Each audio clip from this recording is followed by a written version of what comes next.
ശരിയായ രാഷ്ട്രീയ നിലപാട് സ്വീകരിക്കാൻ കഴിവില്ലാത്തൊരു പാർട്ടിയായി കോൺഗ്രസ് മാറിക്കഴിഞ്ഞിരിക്കുകയാണ്.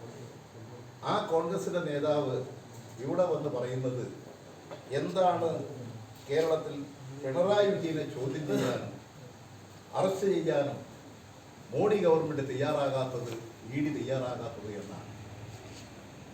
ആദ്യം രാഹുൽ ഗാന്ധി മറുപടി പറയേണ്ടത് നാഷണൽ ഹെറാൾഡ് കോൺഗ്രസിൻ്റെ മുഖപത്രം, അതുമായി ബന്ധപ്പെട്ടുകൊണ്ട് 800 കോടിയുടെ അഴിമതിയാണ് നടന്നത്.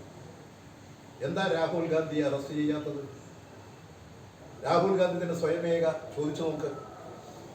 800 കോടിയുടെ അഴിമതിയാണ് നാഷണൽ ഹെറാൾഡ് അഴിമതി കേസ്, കള്ളപ്പണം വെളുപ്പിക്കൽ കേസ്.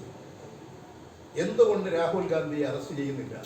സ്വന്തം ചോദിച്ചതിന് ശേഷം പിണറായി വിജയന് നേരെ, കേരളത്തിൻ്റെ മുഖ്യമന്ത്രിക്ക് നേരെ പറയുന്നതായിരിക്കും കുറെ കൂടി ശരി.